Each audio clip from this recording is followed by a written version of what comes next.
नमस्कार मेरे साथियों, स्वागत है आपका एग्जाम साधक में। आइए अपनी श्रृंखला को आगे बढ़ाते हैं। हमारी कौन सी श्रृंखला चल रही थी तो वह जान लेते हैं। मध्य प्रदेश लोक सेवा आयोग की प्रारंभिक परीक्षा बहुत नजदीक है, उस हेतु हमने एक श्रृंखला संचालित कर रखी है।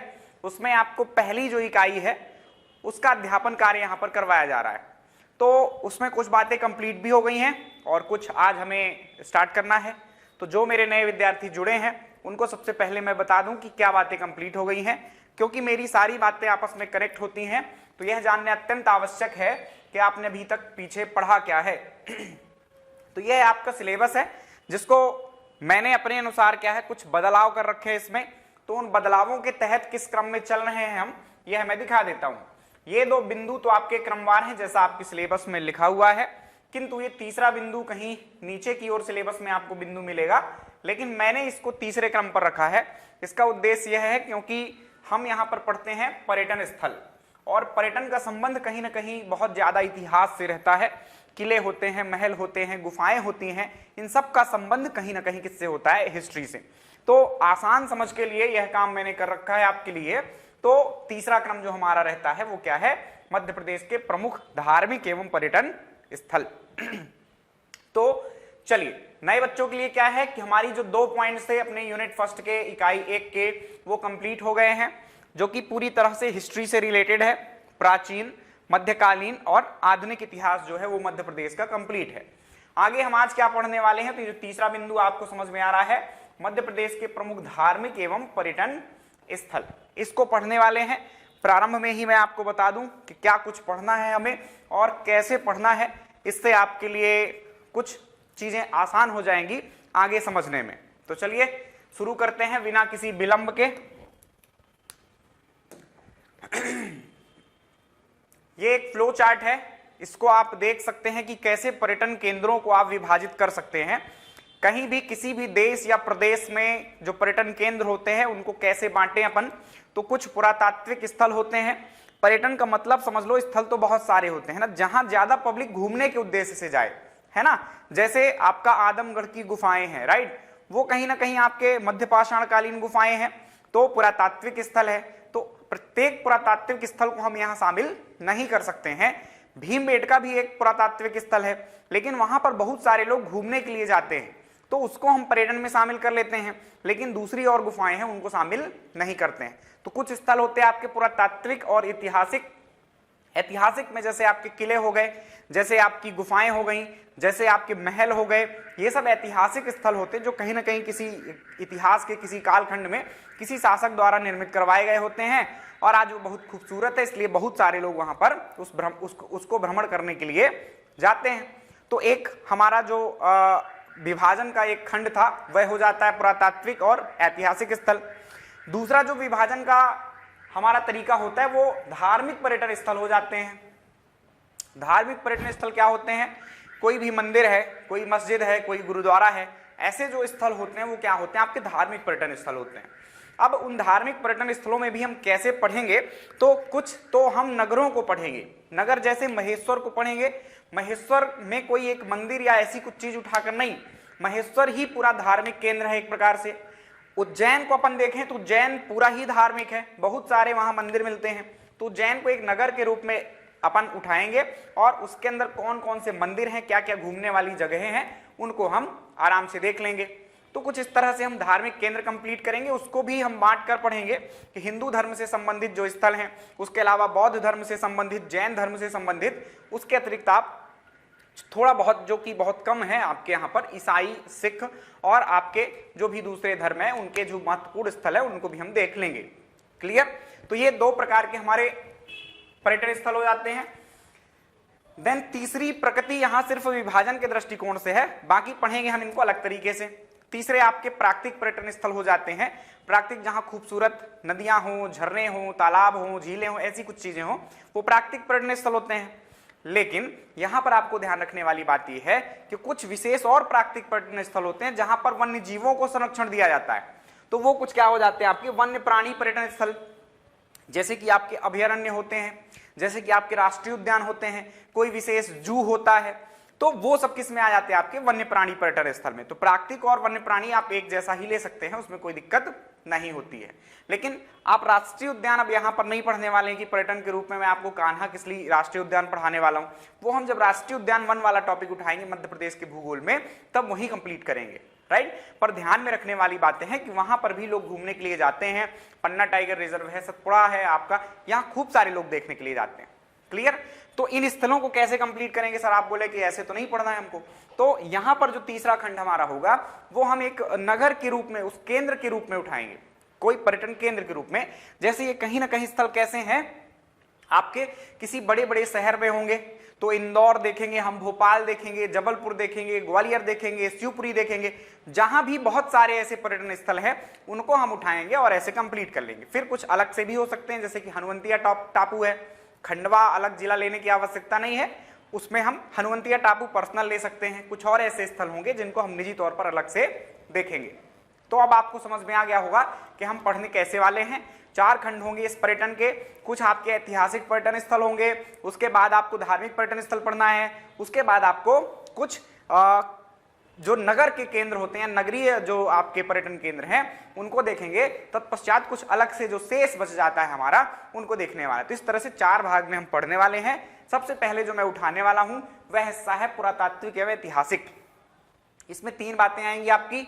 एक तो हम किले देखेंगे मध्य प्रदेश के, दूसरा किलों के साथ हम महल को देख लेंगे, और तीसरी बात हम यहाँ पर गुफाएं देखने वाले हैं। तो ये ऐतिहासिक और पुरातात्विक स्थल होते हैं, जैसे कि गुफाएं पुरातात्विक हैं, किले आपके ऐतिहासिक हैं, महल आपके ऐतिहासिक हैं। तो ये आपको फ्लो चार्ट दिख रहा होगा, यहाँ रीड करने की आवश्यकता नहीं है। जब हम मेंस पढ़ेंगे तो मेंस में आपको ये देखना होगा कि कौन किसके अंतर्गत कैसे रखेंगे, कैसे बेहतर फ्लो चार्ट बनाना है, और क्या कुछ करना होता है हमको मुख्य परीक्षा हेतु। तो अभी प्रीलिम्स के लिए, प्रारंभिक परीक्षा के लिए शुरू कर रहे हैं हम ये काम। देखिए पहला टॉपिक है हमारा मध्य प्रदेश के प्रमुख किले। तो मध्य प्रदेश के प्रमुख किलों में सबसे जो बड़ा किला है वह है ग्वालियर का किला। तो आइए वहीं से शुरुआत करने वाले हैं हम, ग्वालियर के किले से। ये रहा आपका ग्वालियर का किला। कोई किला हो या महल हो, कोई भी चीज हो, सबसे पहली और सबसे महत्वपूर्ण बात तो यही होती है कोई चीज स्थित कहाँ है। ठीक, तो पहले हम देख लें उसकी स्थिति, देन किसी ने यदि उसका निर्माण करवाया है तो उसका निर्माण या कि उसकी खोज की हो किसी ने तो उसको देख लें अपन।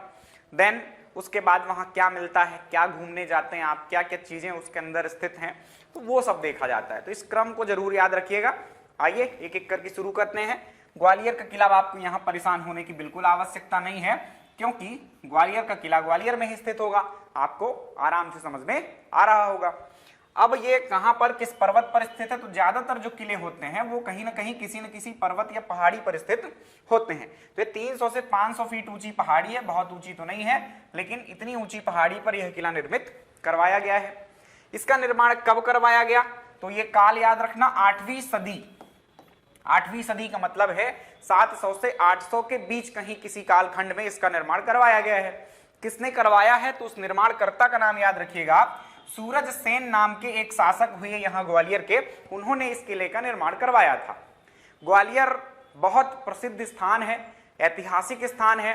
कारण यह है कि यहाँ पर इतिहास में बहुत सारे राजवंशों ने शासन कर रखा है।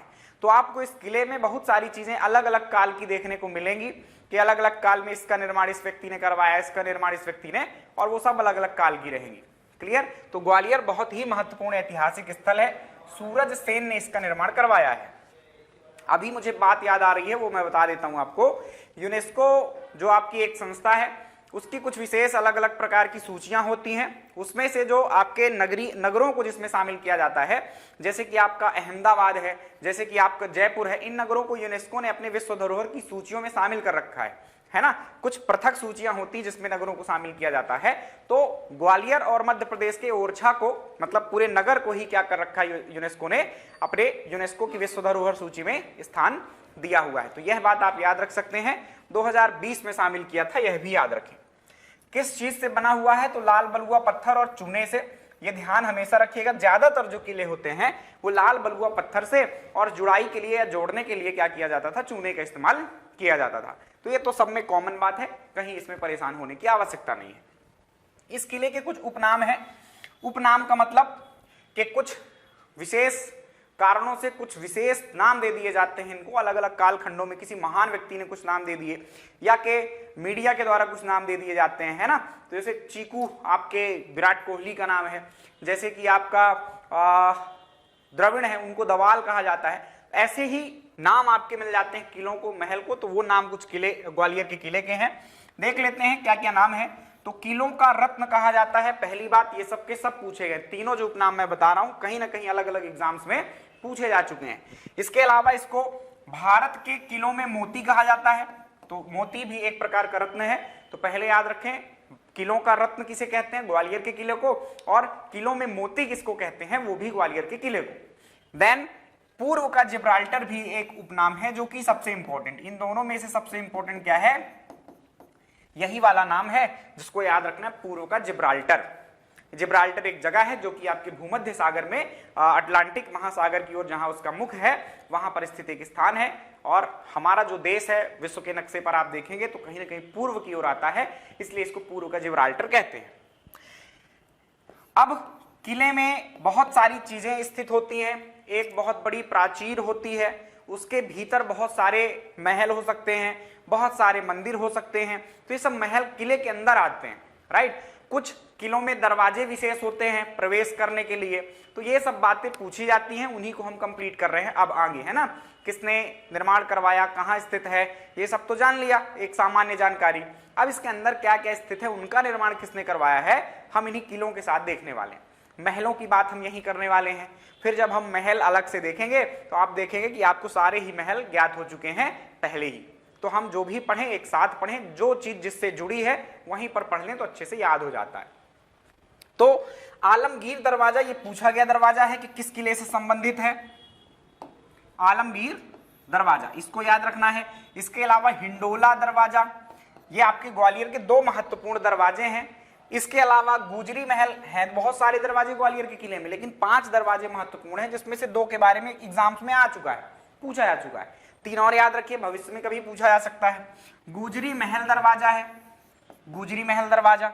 इसके अलावा चतुर्भुज या के भरतहरी दरवाजा है, और एक 5वां आपका हाथी फोड़ दरवाजा है। ठीक, तो ये 5 दरवाजे हैं, सबके पीछे की अलग अलग कहानी, इनके नाम के पीछे कहानी है, लेकिन वो कहानी सुनने का आपके पास वर्तमान में समय बिल्कुल भी नहीं है। ठीक, फिर कभी लेंदी लेक्चर्स जब बनेंगे तब आपको सुनाएंगे आराम से, अभी आपको प्रीलिम्स क्वालिफाई करना है।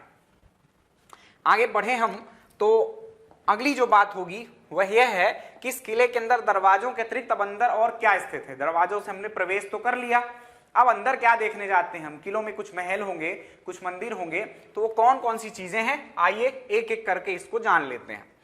तो सबसे महत्वपूर्ण चीज इसमें देखिए, ग्वालियर का नाम जो ज्यादातर प्रसिद्ध रहा, या ग्वालियर को या ग्वालियर का स्वर्ण युग किसके काल को कहा जाता है, ऐसा कभी प्रश्न पूछे, हिस्ट्री में मैंने बताया भी हुआ है, मानसिंह तोमर के काल को कहा जाता है। ठीक, तो मानसिंह तोमर के काल में संगीत में, है ना, साहित्य में, उसके अलावा निर्माण कार्यों में थोड़ा सा ज्यादा योगदान रहा, मतलब सांस्कृतिक दृष्टिकोण से ये स्वर्ण युग था।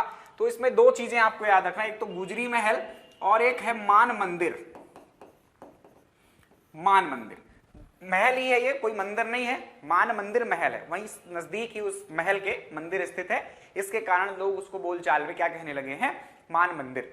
तो मान मंदिर महल और गुजरी महल का निर्माण किस शासक ने कराया है, यह याद रखना है, राजा मान सिंह ने। और ये कहां पर है, तो ग्वालियर के किले के परिसर के भीतर अवस्थित है। क्लियर। दूसरी बात हम करें, ये दोनों चीजें हो गई आपकी। सास बहू का मंदिर या सहस्त्र बाहु का मंदिर, वास्तव में ये सहस्त्र बाहु का मंदिर है। सहस्त्र बाहु, सहस्त्र मतलब आपकी 1000 भुजाओं वाले, है ना, तो जिसकी 1000 बाहुएं हो यानी भुजाएं हो, उसका कोई मंदिर। और वो कौन से भगवान आपके माने जाते हैं, वो भगवान विष्णु माने जाते हैं। तो भगवान विष्णु का एक मंदिर है और उसका नाम सहस्त्र बाहु था, लेकिन आगे चल के वो विकृत हो गया और उसका नाम पड़ गया सास बहू का मंदिर। आज इसी नाम से ये प्रचलित है, किंतु आप तैयारी कर रहे हैं इसलिए आपको दोनों ही बातें याद रखना है। तो इस मंदिर का निर्माण कब हुआ, ये बहुत पुराना मंदिर है, देख रहे होंगे इसके निर्माणकर्ता का नाम यहां लिखा हुआ है, राजा महिपाल। और कब किया, तो 1093 ईस्वी में। ग्वालियर पर शासन करने वाला एक राजवंश मैंने पढ़ा रखा है, कच्छप घात राजवंश। तो कच्छप घात राजवंश के राजा महिपाल ने 1093 ईस्वी में इस मंदिर का निर्माण करवाया था। भगवान विष्णु को समर्पित है, यह याद रखना है। उसके अलावा इसका और क्या नाम है वर्तमान में, तो ये वर्तमान में सास बहू के मंदिर के नाम से जाना जाता है। इतनी बातें आपको याद रखना है। देन आगे चलें, तेली का मंदिर, इससे भी पुराना मंदिर कौन सा है, तेली का मंदिर है। अब यहां पर ये किस भगवान को समर्पित है, पहले याद रखना विष्णु भगवान को। ये ऐसे ही मैं नहीं बोल रहा कि विष्णु भगवान को समर्पित, क्यों बता रहा हूं, ये पूछे जाते हैं कि कोई भी मंदिर किस देव को समर्पित है, तो यह आपको याद रखना चाहिए। तो भगवान विष्णु को ही समर्पित है। इसका निर्माण कब हुआ, वो किसने करवाया, तो ध्यान ये रखना है कि प्रतिहार, गुर्जर प्रतिहार शासकों में से सबसे प्रसिद्ध शासक मिहिर भोज थे, उनके काल में, है ना, उनके काल में क्या करवाया गया था, इस मंदिर का निर्माण करवाया गया था। इस टाइम पर ये जो ग्वालियर या के बुंदेलखंड वगैरह का जो क्षेत्र था, ये कहीं ना कहीं गुर्जर प्रतिहारों के ही क्षेत्र के अंतर्गत आता था, मतलब उनकी सीमाएं यहां तक विस्तृत थी। तो उनके काल में यहां पर एक राजकुमारी थी तेलंगाना की। कहां की थी, तेलंगाना की। तेलंगाना आपको पता है कि दक्षिण में आता है, और दक्षिण की जो मंदिर निर्माण शैली है उसका नाम है द्रविड़ शैली। उत्तर भारत की जो मंदिर निर्माण शैली है वह है नागर शैली। तो नागर शैली, द्रविड़ शैली एंड देन बीच की एक शैली होती है बेसर शैली। तो इन तीनों मंदिर निर्माण कलाओं को आपको याद रखना है ना, भारत में भी याद रखिएगा और मध्य प्रदेश के दृष्टिकोण से भी याद रखना है, क्योंकि यहाँ कुछ ऐसे मंदिर मिलते हैं।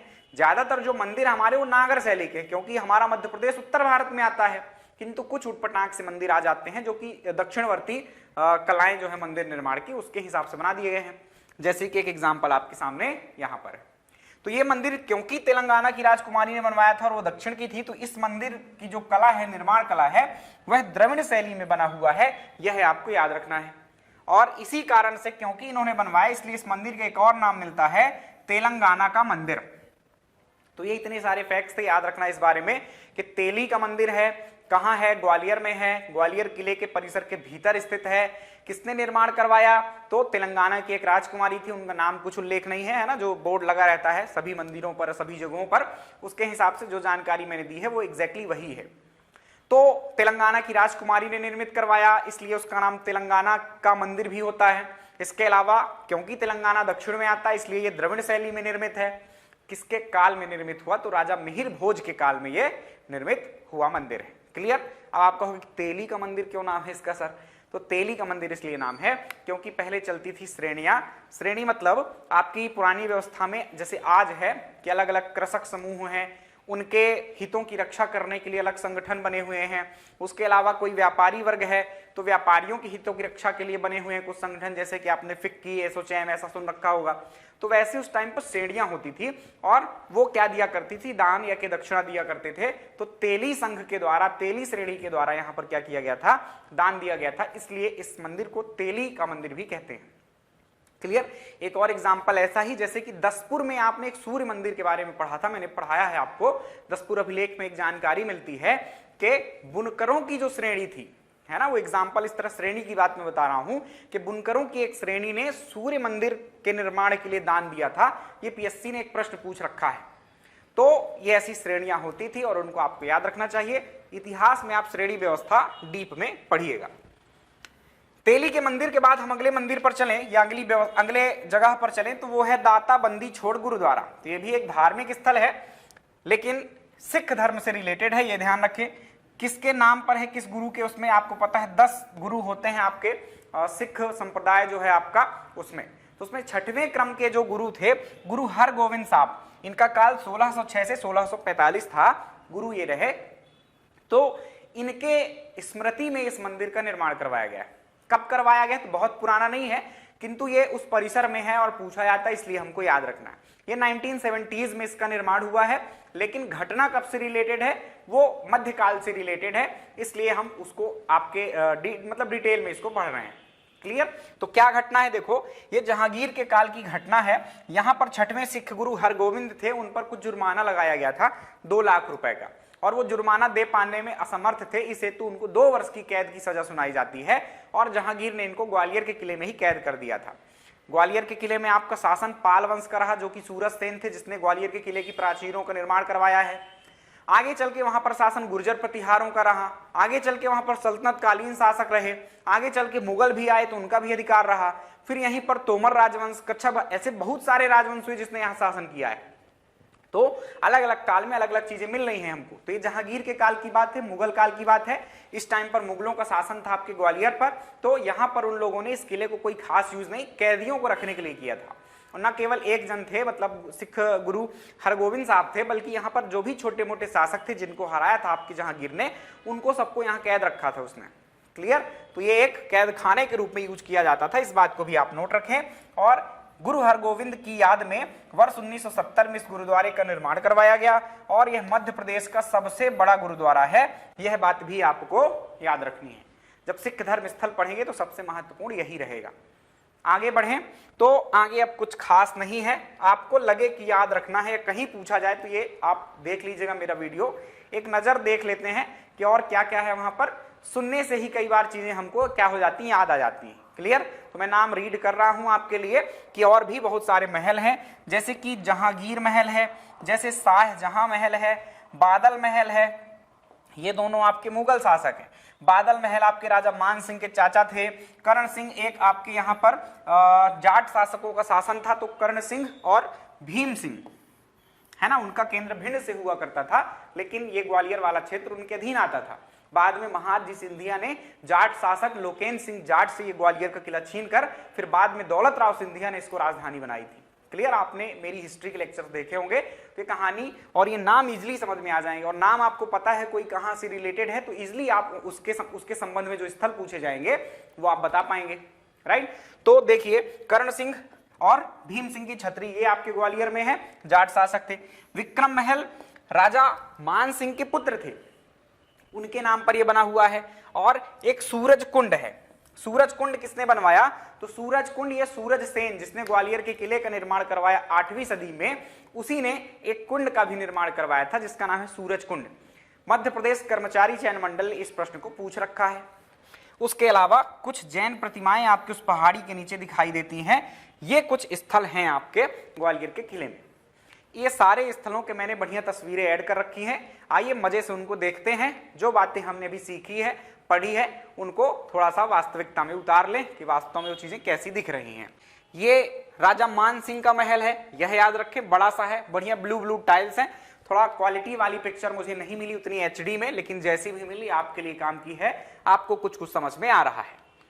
देन ये जो महल आपको दिखाई दे रहा है, ये मृगनयनी रानी जो उनकी गुजरी उनकी जाति थी, मान सिंह की प्रेमिका थी मृगनयनी, गुजरी जाति की थी, तो गुजरी महल उनके ही नाम पर है। ये गुजरी महल है, कभी उनका निवास था, लेकिन अब वर्तमान में एक मतलब यहां से प्रवेश द्वार भी है ना, अपन ने पीछे देखा ना गुजरी महल दरवाजा ग्वालियर के किले में, तो ये ग्वालियर के किले में नीचे पहाड़ी के काफी नीचे बना हुआ है, यहां से प्रवेश भी होता है, लोग घूमने के लिए जाते हैं। और यह वर्तमान में एक संग्रहालय के रूप में भी है। ठीक, तो वहां से जो वस्तुएं प्राप्त हुई, चीजें प्राप्त हुई, उनका संग्रह यहीं पर किया गया है।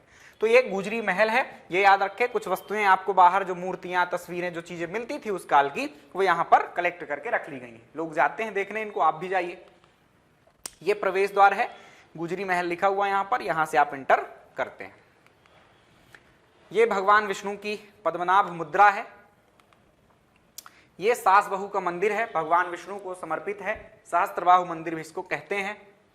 ये आपका दक्षिण शैली में निर्मित है। कौन सी शैली में निर्मित है? द्रविड़ शैली में निर्मित है। आप ये ध्यान रखिएगा, दक्षिण के मंदिर देखिए तो बहुत छोटा मंदिर है, दक्षिण के मंदिर बहुत बड़े प्रांगण पर और बहुत भारी बनते थे। उनका दरवाजा बहुत प्रसिद्ध, मतलब उसको गोपुरम कहते हैं दक्षिण शैली में, तो गोपुरम बहुत ऊंचा रहता था और उसके ऊपर ये शिखर भी ऐसे ही बना होता था। आपके यहाँ का शिखर आप उत्तर भारत के मंदिर खजुराहो सर्च करके देख लेना, इससे डिफरेंस ही दिखेगा, डिफरेंट दिखेगा। क्लियर? तो ये द्रविड़ शैली में निर्मित एक मंदिर है। ये आपका दाताबंदी छोड़ गुरुद्वारा है, बहुत बड़े स्तर पर स्थित है। ये दाताबंदी छोड़ गुरुद्वारा के पीछे ही आपको ये दिख रहा हो, सब उसी परिसर में है। ये मंदिर आपको जो भी मैंने जस्ट पीछे दिखाया, आपको तेलंगाना का मंदिर या तेली का मंदिर, ये आपको दिखाई दे रहा है। ठीक, आगे चलें तो ये सिख गुरु थे। दाताबंदी छोड़ क्यों नाम है? क्योंकि इन्होंने कुछ 52 हिंदू राजाओं को अपने साथ छुड़वाया था जहांगीर से आग्रह करके, तो ये उसकी तस्वीर है और इसीलिए उस गुरुद्वारे का नाम जो है वो दाताबंदी छोड़ गुरुद्वारा हुआ है। ये एक और बात एक्स्ट्रा है, केवल तस्वीर में ऐड है, सुनना है और लिखना भी है, आपको कुछ बातें लिखना भी है। ये चतुर्भुज मंदिर है, बहुत प्रसिद्ध मंदिर और बहुत काम का मंदिर है। चतुर्भुज मंदिर ध्यान रखना, ग्वालियर के किले के परिसर में स्थित है। क्यों प्रसिद्ध है, क्यों इंपॉर्टेंट है, तो यहां से हमको मिला है जीरो के प्रमाण। किस चीज के मिले हैं प्रमाण, जीरो के। तो आपका जो कोई भी जीरो, जैसे ग्रंथों में तो लिखा है आर्यभट्ट ने बताई बातें और कुछ, लेकिन कहीं अभिलेखीय साक्ष्य क्या है उसका, जहां पर ये इंगित हो, अंकित हो किसी पाषाण खंड में कहीं भी, वो स्थान आपका ये चतुर्भुज मंदिर ही है। उस मंदिर में ये लिखा हुआ है, इसमें लिखा भी हुआ, ये वहीं की तस्वीर है, the oldest existing zero in Gwalior fort. तो ये सबसे पुराना जो एग्जिस्टिंग है, मतलब एग्जिस्टेंस था जीरो का, वो यही है। और ये चतुर्भुज टेम्पल ग्वालियर फोर्ट। आइए अगली तस्वीर को देखें। ये जैन प्रतिमाएं हैं जो मैंने बताई, ये बहुत खास है ना, बस आप इतना ही याद रखें कि यहाँ जैन धर्म का केंद्र भी है। बहुत सारी प्रतिमाएं ऐसी मिली हैं, कुछ खंडित हो चुकी हैं और कुछ तो बहुत सुरक्षित हैं। ये देख सकते हैं आप, ये आपका सूरज कुंड है और यहां से कहानी हो जाती है खत्म ग्वालियर के किले की। बहुत महत्वपूर्ण किला था, इसलिए इसमें समय भी लगा है। अब किले जो होंगे वो थोड़ा सा जानकारियां इसकी कम ही होती जाएंगी। तो आइए फटाफट देखते चलें सभी किलों के बारे में। अगला महत्वपूर्ण किला जो मैं उठाने वाला हूं वह है धार का किला। कौन सा किला है, धार का किला। इसमें भी अच्छा ये है कि आपको याद नहीं करना पड़ेगा कि ये कहां स्थित है ना। इसकी स्थिति अपने आप पता चल रही है कि ये धार नगर में स्थित है। तो धार में स्थित है। किसने इसका निर्माण करवाया देख लेते हैं। तो 14वीं शताब्दी में मोहम्मद बिन तुगलक के द्वारा। किसने निर्माण करवाया इसका, 14वीं शताब्दी में मोहम्मद बिन तुगलक द्वारा इसका निर्माण करवाया गया। ये क्योंकि प्रश्न पूछा है इसलिए मैंने इसका नाम लिख रखा है यहाँ पर। आपके मध्य प्रदेश कर्मचारी चयन मंडल ने पूछा है।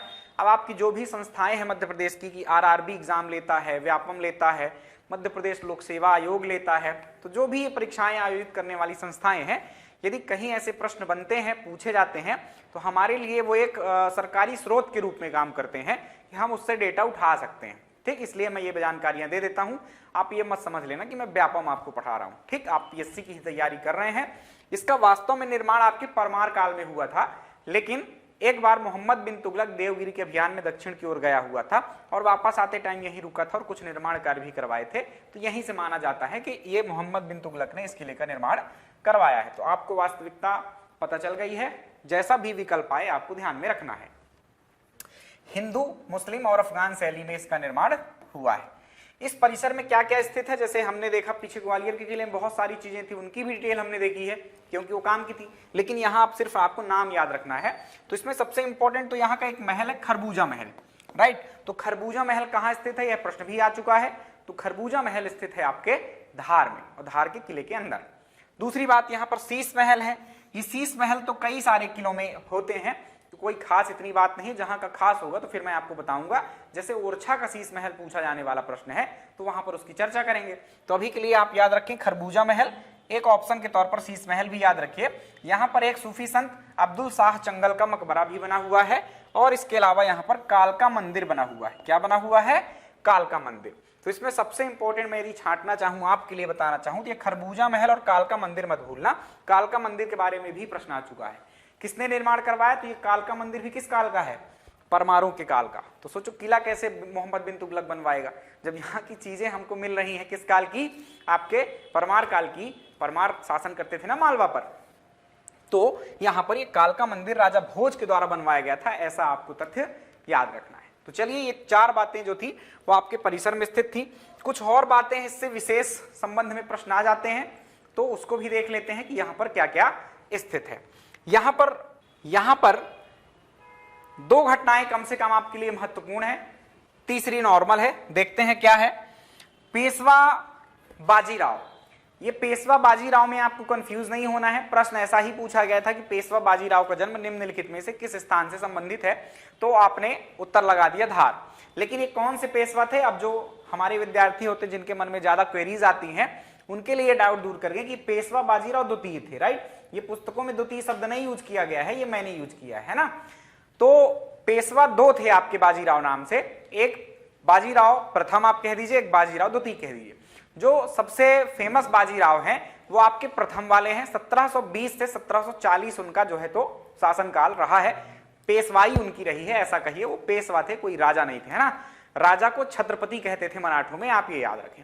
तो ये जो पेशवा थे ये कौन से थे? ये बाजीराव द्वितीय थे, जिनका समय काल रहा आपके 1796 से 1818 तक। अंतिम पेशवा थे। इनका जन्म यहीं पर होता है। इनके पिता का नाम राघोबा या रघुनाथ राव था। वो पेशवा बनने के क्रम में मतलब बहुत दौड़ भाग की, बेचारे ने, उनको बनाया ही नहीं जा रहा था। सीनियर थे, ज्ञानी थे, अच्छे व्यक्ति थे।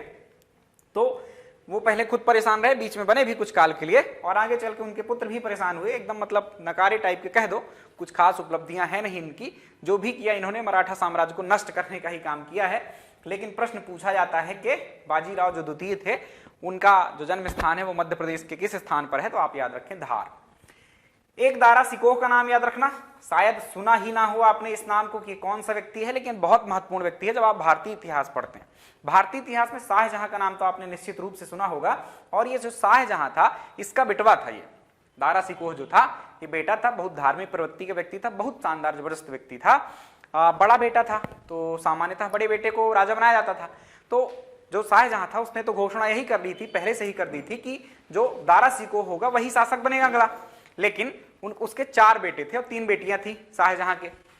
तो 4 बेटों में संघर्ष चालू हो गया आपके शाहजहां की मृत्यु के पश्चात कि राजा कौन बनेगा। इसमें सबसे महत्वाकांक्षी शासक जो था वो सबसे महत्वाकांक्षी जो बालक था वो था आपका औरंगजेब। और शाहजहां के बाद औरंगजेब ही क्या बनता है? शासक बनता है। क्या करके बनेगा? बाकी भाइयों को निपटा के बनेगा। तो दारा सिकोह को क्या किया? उसने युद्ध में पराजित किया। तो जब उससे युद्ध चल रहे थे तो बेचारा ये लड़ने में बहुत पीछे रहता था, लड़ाई वड़ाई इसको नहीं आती थी, राइट। तो इसने दारा सिकोह ने क्या किया था? धार के किले में शरण ली थी औरंगजेब से एक बार बचने के लिए। ये इतना याद रखिएगा। 1857 के समय भी यहाँ पर जो विद्रोह हुआ, बहुत लंबे समय तक जो आपके क्रांतिकारी थे जो विद्रोह कर रहे थे अंग्रेजों के खिलाफ, उनको यहाँ पर शरण मिली हुई थी। बाद में हालांकि अंग्रेजों के इस ठिकाने का पता चला और उन्होंने क्या किया? इस किले से उनको भगा दिया या पकड़ लिया।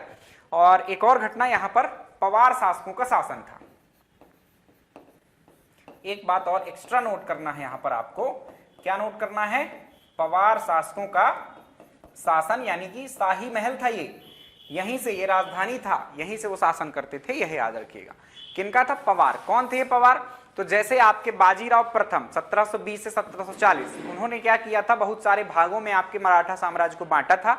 जैसे होलकर को दिया इंदौर, जैसे आपके सिंधिया को दिया उज्जैन वाला क्षेत्र, बाद में वो ग्वालियर गए। और उसके बाद आपके गायकवाड़ों को दिया गया बड़ौदा, और भोसले शासकों को दिया गया नागपुर। उसी क्रम में पवार जो थे, ये भी मराठे हैं, इनको दिया गया था धार का क्षेत्र, राइट। तो धार से शासन करने का काम कौन कर रहा था? पवार शासक कर रहे थे। ये बात भी कभी पूछी जाए तो आपको इतना याद रखना है। अब चलते हैं अगले किले की ओर। 2 किले हमारे कंप्लीट हो गए, एक है ग्वालियर का किला और एक है धार का किला। अगला जो किला है हमारा वह है, ऐसे तस्वीर आप देखा करें ताकि आपको थोड़ा सा लंबे समय तक दिमाग में वो चीजें बनी रहें। तो ये है धार का किला, ये प्रवेश द्वार है।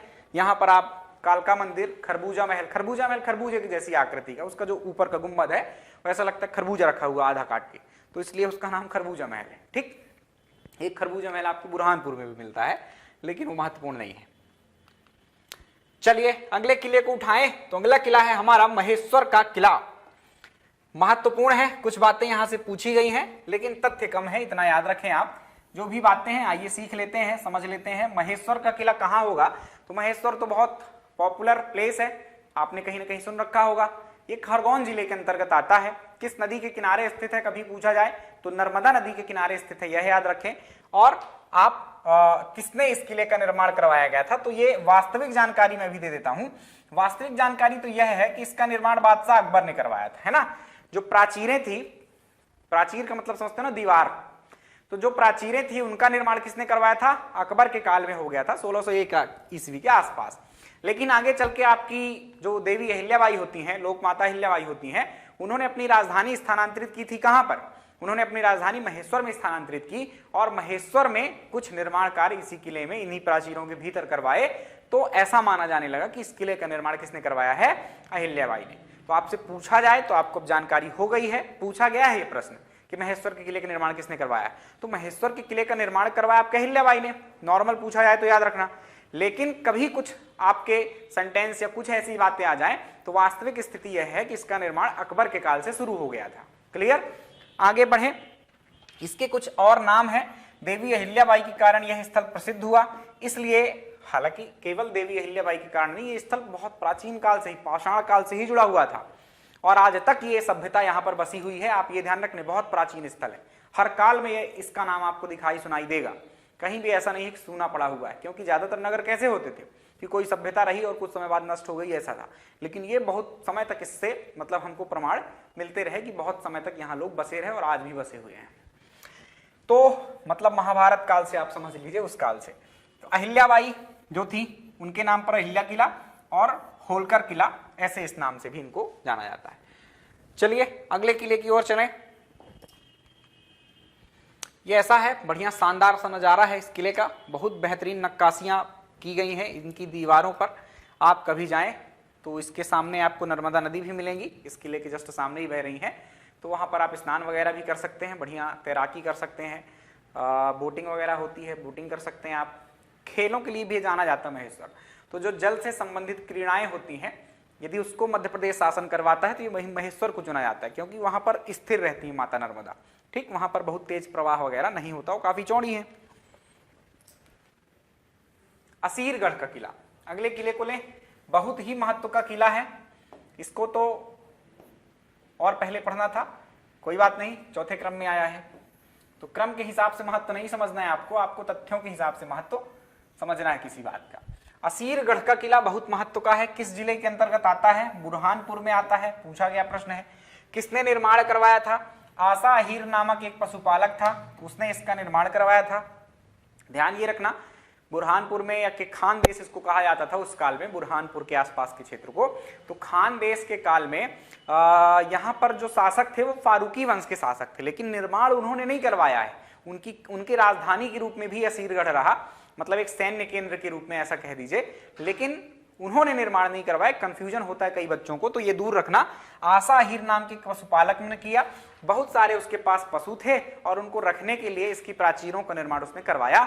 आगे चल के फारूकी वंश का शासन स्थापित होता है और उन्होंने धोखे से आशा अहीर को मार दिया। एक मलिक रजा नाम का व्यक्ति था, उसने क्या कर दिया, मलिक रजा संस्थापक था फारूकी वंश का, उसका अगला जो उत्तराधिकारी था मलिक नासिर, आपने पढ़ा है फारूकी वंश, याद कीजिएगा। मलिक नासिर नामक व्यक्ति ने धोखे से आशा अहीर को मार दिया और इस किले पर कब्जा कर लिया और एक सैन्य केंद्र के रूप में इसको स्थापित किया। तो ये ध्यान रखना है आपको बातें। इसको कुछ उपनाम से भी जाना जाता है, जैसे बॉब ए दक्खन, जिसे हम कहते हैं दक्षिण द्वार, कलोद ए दक्खन, जिसका मतलब है दक्षिण की कुंजी, गेटवे ऑफ दक्खन या दक्कन, जिसको कहते हैं आप दक्षिण का द्वार, इंग्लिश में है ये टर्म। किसी भी नाम से पूछा जाए वो दक्कन शब्द का इस्तेमाल करेंगे। दक्कन शब्द का मीनिंग जो होता है वो होता है दक्षिण, क्लियर। जैसे दक्कन का पठार आपने सुना होगा, तो दक्कन का पठार मतलब क्या, दक्षिण का पठार। तो दक्कन का मतलब क्या होता है, दक्षिण। तो दक्षिण का द्वार मतलब दक्षिण जाने का द्वार, क्योंकि ये एक महत्वपूर्ण मार्ग पर पड़ता था। उत्तर से यदि आपको दक्षिण जाना है पश्चिम साइड से, तो ये एक महत्वपूर्ण मार्ग पर आता था। अब किसी को भी अपना साम्राज्य विस्तार करना है तो कहीं ना कहीं ये बीच में आ जाता था आपकी, तो इसको पहले जीतना पड़ेगा, देन आप क्या करेंगे, दक्षिण की ओर अपना साम्राज्य विस्तार कर पाएंगे। तो आपका इसलिए इसको क्या कहते हैं, दक्षिण का द्वार या के गेटवे ऑफ दक्कन। इसके अलावा इसको दक्षिण का पहरुआ, पहरुआ मतलब पहरेदार, कि भाई दक्षिण में जाना है तो इसको ही हरा कर जाना पड़ेगा, तात्पर्य वही है। तो इतने सारे इसके नाम हैं, आपको याद रखना है। परिसर में स्थित कुछ स्मारक हैं, दो चीजें महत्वपूर्ण है इसमें। एक आशा देवी का मंदिर है, ये भी प्राचीन मंदिर है और 10वीं सदी में, मतलब सोचो ये 14वीं सदी में बना है। ये मंदिर कब बना है, 14वीं सदी में। तो उसके पहले एक मंदिर आपको मिल रहा है, तो ये मंदिर मतलब पहले से रहा होगा, बाद में उसकी प्राचीरें बनाई गई होंगी। तो ये मंदिर याद रखना, 10वीं सदी का प्राचीन शिव मंदिर यहाँ पर मिलता है। बड़ी लोक कथाएं यहाँ पर प्रचलित हैं, किंवदंतियां प्रचलित हैं। ऐसा कहते हैं लोग बाग कि यहाँ जो शिवलिंग है उसकी पूजा हमें की हुई मिलती है। ज्यादातर तो लोग जाते ही नहीं, देखो बहुत कम लोग वहां पर जाते हैं, आउट एरिया में है। तो जब भी जाते हैं लोग तो कहते हैं पूजा पाठ हुई मिलती है हमको। और वो कौन करके जाता है, तो करके जाते हैं आपके अश्वत्थामा।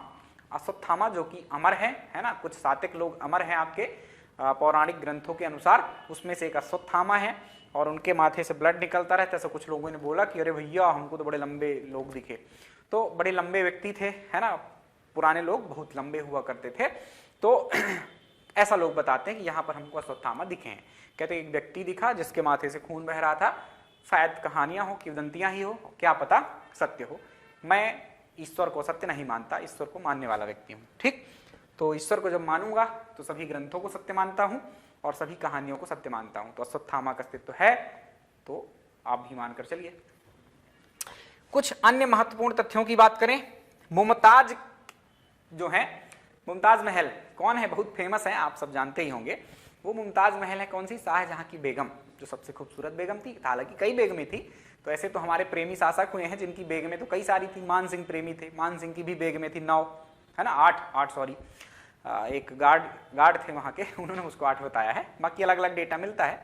तो 8 बेगमें थी, वो भी आशिक प्रवृत्ति के व्यक्ति, है ना। बाज बहादुर की भी कई बेगमें थी, उनमें से एक रूपमती थी, लेकिन इनकी प्रेम गाथाएं फेमस है ना। तो कैसा प्रेम है मुझे समझ में नहीं आता है, कोई बात नहीं। मुमताज के प्रेम को समझें तो मुमताज के प्रेम में बनवाया गया ताजमहल। उसके पहले ये जो मुमताज थी वो दबी थी आपके बुरहानपुर में ही, है ना। तो मुमताज की प्रसव पीड़ा से संबंधित है, मतलब मुमताज अपने 14वें बच्चे को जन्म देते हुए क्या कर रही थी, यहां पर मृत्यु को प्राप्त हुई है। तो पूछा गया प्रश्न ये है कि मुमताज की प्रसव पीड़ा से संबंधित कौन सा किला आता है, तो वो है आपका असीरगढ़ का किला। यही मृत्यु हुई थी, यही इनको दफना दिया गया था। लेकिन कालांतर में शाहजहां ने क्या किया, यहां से उनकी अस्थियां निकलवाई और ताजमहल पर उसको गड़वाया, और स्वयं का, उसका भी मकबरा है, मुमताज का और शाहजहां का, दोनों के ही मकबरे वहीं पर हैं। और उसके ऊपर मतलब पहले ही बनवा दिया था उसने, जब उसकी मृत्यु हुई, ताजमहल तो पहले ही बनवा दिया, जब मृत्यु हुई तो वहीं उसको भी दफनाया गया था। ठीक, अकबर की अंतिम विजय अभियान यहीं पर हुआ था। असीरगढ़ के किले को ही जीता था आपके अकबर ने, उसका अंतिम विजय अभियान था। अकबर स्वयं उस अभियान में गया हुआ था, क्योंकि ज्यादातर सेनापति जाते थे, लेकिन यहां इतना कठिन था इसको जीतना कि अकबर स्वयं आया था। राइट, खिज्र खां उस टाइम पर यहाँ का शासक था। ये कुछ बातें आपके लिए महत्वपूर्ण है, याद रखना है। आगे बढ़े प्यारे बच्चों, तो अगला जो हमारा है किला वह है चंदेरी का किला। कौन सा किला है, चंदेरी का किला। चंदेरी आपने मूवी देखी होगी स्त्री तुकलाना, वो शूटिंग कहां हुई है, शूटिंग हालांकि वो फिल्म सिटियां होती हैं वहां पर होती है, लेकिन कुछ सीन्स लिए जाते हैं, तो चंदेरी के ऊपर ही वो बेस्ड मूवी है। चंदेरी का किला आप ध्यान कीजिएगा, चंदेरी नामक जो स्थान है वो अशोकनगर जिले में आता है। तो चंदेरी का किला कहां आएगा, अशोकनगर में आएगा। क्लियर। ये दुर्ग जो है, किला जो है, इसका निर्माण किसने करवाया है, तो प्रतिहार शासक, किसने करवाया है, प्रतिहार शासक कीर्तिपाल ने करवाया है। कौन प्रतिहार, तो वही जो पुराने बार बार आ रहे थे हमारे, सास बहू के मंदिर में आया आपका प्रतिहार शासकों का नाम, और सॉरी आपके तेली के मंदिर में आया। तो तेली के मंदिर में जो प्रतिहार शासक थे, या कि जब हम परमार चंदेल पढ़ रहे थे वहां पर प्रतिहार शासकों का बार बार नाम आ रहा था, लेकिन इनका केंद्र एमपी नहीं था ना, इसलिए आपको मैंने पढ़ाया नहीं अलग से। इनका केंद्र था उज्जैन, कन्नौज, यूपी में एक जिला है कन्नौज, कान्यकुब्ज जिसका पुराना नाम है, वहां इनका केंद्र था, मतलब राजधानी थी, और वहीं से शासन कर रहे थे। तो बिल्कुल देखेंगे ना आप, मध्य प्रदेश से बिल्कुल पास में ही है, तो यहां तक उनकी सीमाएं फैली हुई थी।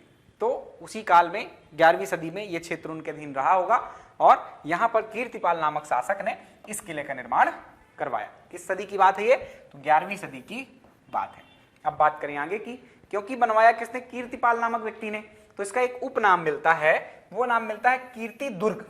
क्या नाम मिलता है, कीर्ति दुर्ग।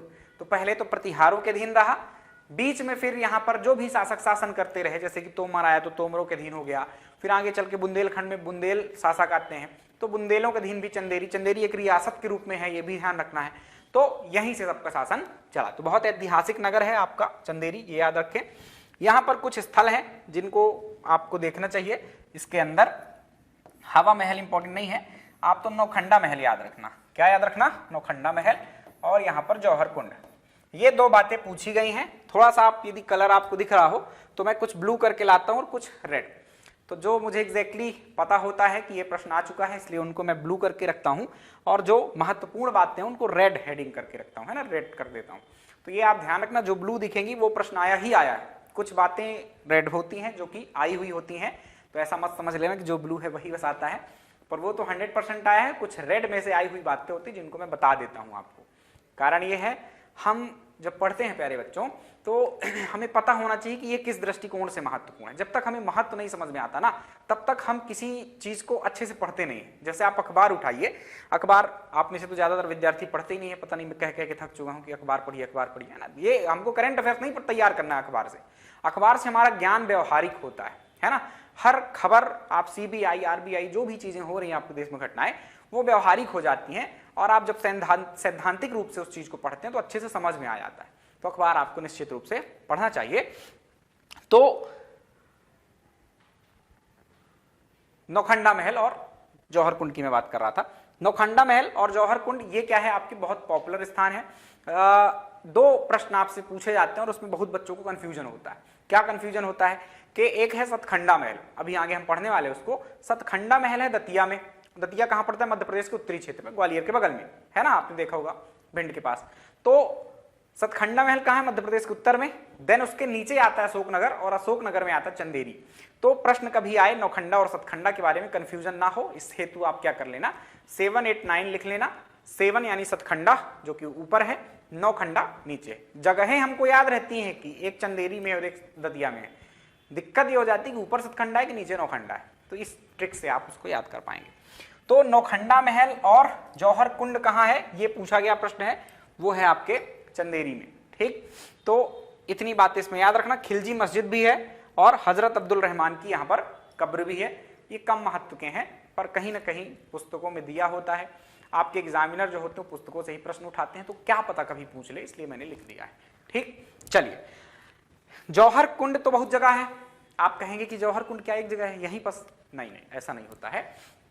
जौहर कुंड हमारा जो है वो आपके जितने भी राजपूत शासक जहां पर शासन करते हैं, है ना, जैसे कि ग्वालियर में भी जौहर कुंड है, ठीक, वहां भी जौहर हुए हैं। उसके अलावा चंदेरी में आपने देख ही लिया कि जौहर कुंड है। रायसेन का किला है, वहां भी जौहर कुंड है। तो जहां भी राजपूत शासक शासन करते हैं और उनके काल में क्या हुआ हो, कभी मुगलों का आक्रमण हुआ हो या सल्तनत कालीन शासकों का आक्रमण हुआ हो, इस्लाम के शासकों का आक्रमण हुआ हो, तो वहां कहीं ना कहीं जौहर हुए हैं। क्योंकि वो बहुत अलग उनकी प्रवृत्ति थी। जिस भी क्षेत्र को जीतते थे उसको तहस नहस करते थे। महिलाओं के साथ बलात्कार करना और उनको अपनी दासी के रूप में यूज करना, ये सब उनका काम हुआ करता था। सेना जो रहती थी वही इतना सब काम करती थी उटपटांग से। तो राजपूतानियां जो होती थी हमारी, वो क्या कर लेती थी कि इनके हाथों लगने से अच्छा है कि हम क्या कर लें, जौहर कर लें। ठीक, तो एक कुंड बनाया जाता था, उसमें लकड़ियां डाली जाती थी। आपने पद्मिनी मूवी देखी होगी, पद्मावत, तो उसमें आपने ये सीन निश्चित रूप से देखा होगा। तो ये जौहर कुंड यहाँ का प्रसिद्ध है, पूछा जा चुका है। बाकी और भी जगहों पर है। कुछ दरवाजे यहाँ के पॉपुलर हैं, जैसे कि हवापुर दरवाजा है, खूनी दरवाजा है और कट्टी घट्टी दरवाजा है। चलिए, तो ये बात थी आपके चंदेरी के किले की। अगला जो हमारा किला है वह है गिन्नौरगढ़ का किला। ये भी बहुत बढ़िया किला है और प्रश्न यहां से आए हैं इसलिए बढ़िया है, बाकी घूमने के दृष्टिकोण से उतना सुंदर नहीं है। चलिए देखें प्रश्न क्या है। तो प्रश्न आया था कि ये कहां स्थित है। पहला प्रश्न आपका कंप्लीट हुआ, रायसेन में स्थित है। प्रश्न एक बार ये आया था कि निम्नलिखित नगरों में से सबसे नजदीक किस नगर के है ये, है ना।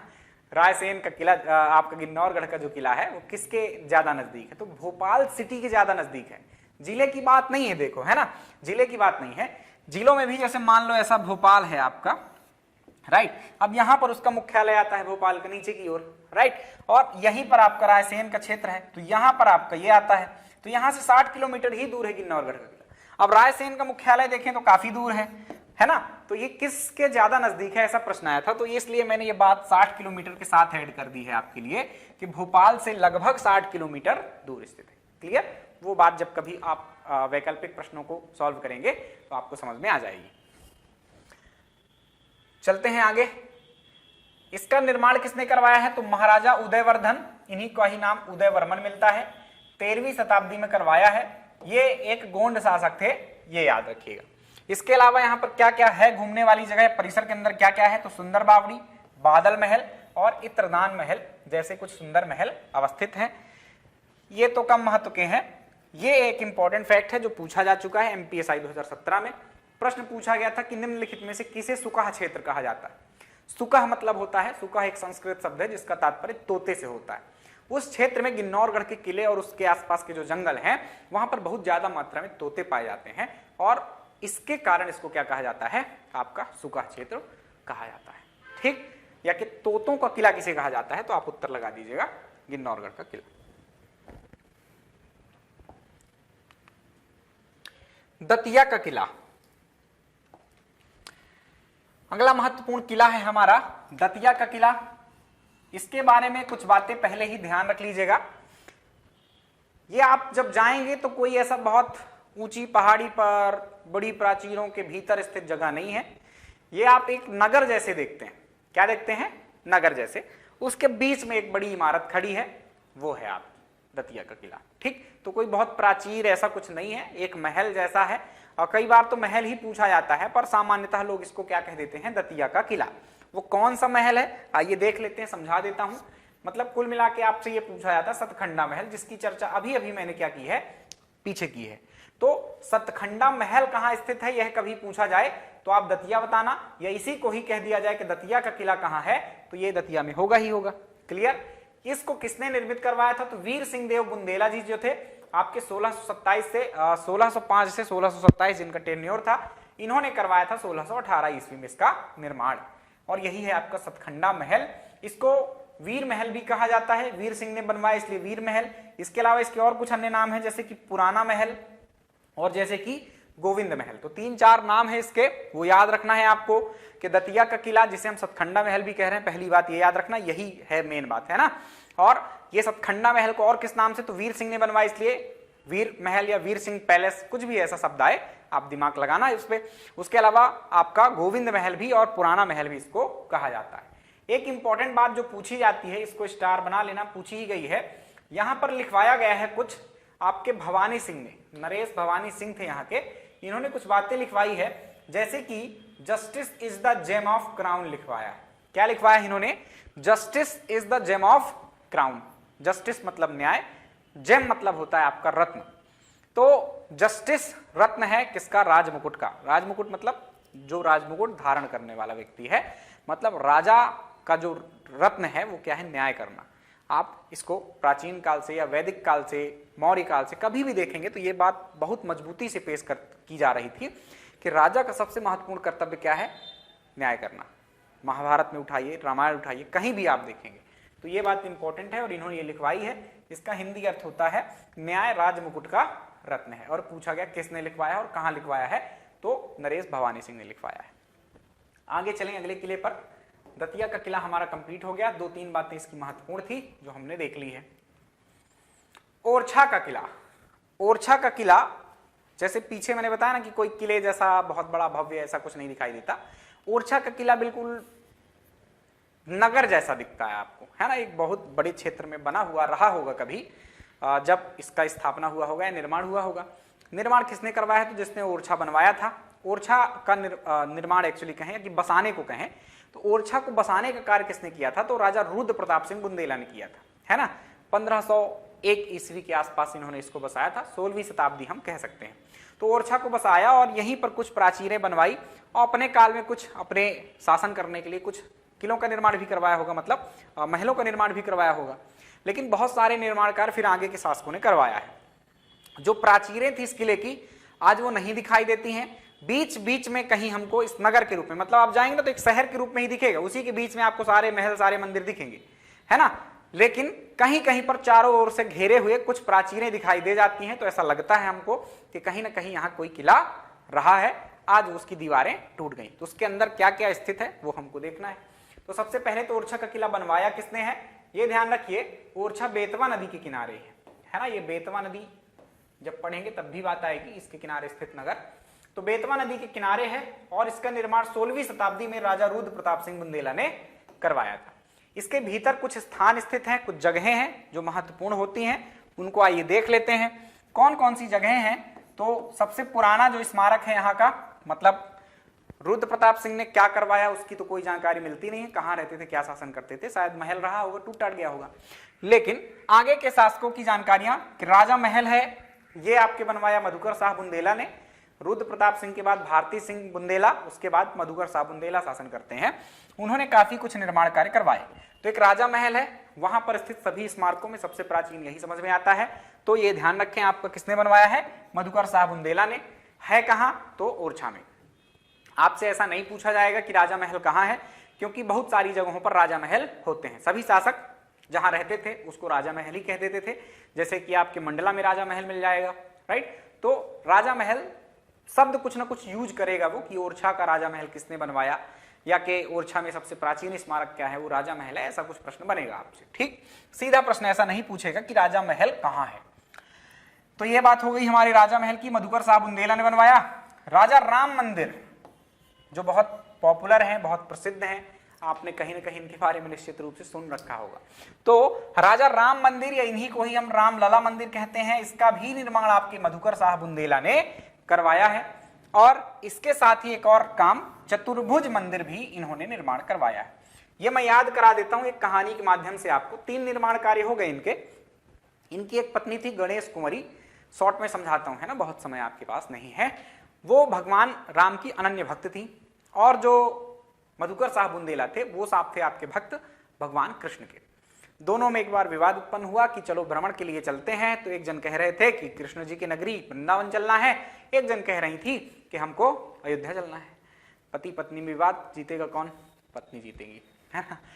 पति इससे नाराज हो गए और उन्होंने कहा कितनी प्रिय है तुमको भगवान राम, तो यहीं ले आ लो।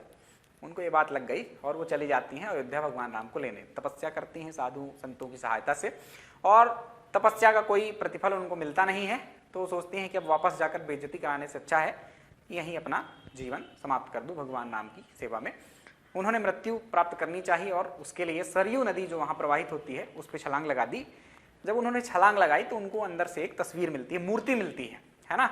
वो मूर्ति कब की थी? तो रामायण काल की। माता कौशल्या ने जब राम को वनवास हुआ था तब वो मूर्ति उन्होंने अपने पास रखी थी, और वो मूर्ति फिर बाद में भगवान राम के लौटने के पश्चात उन्होंने सरयू नदी पर प्रवाहित कर दी थी। वही मूर्ति उनको मिलती है।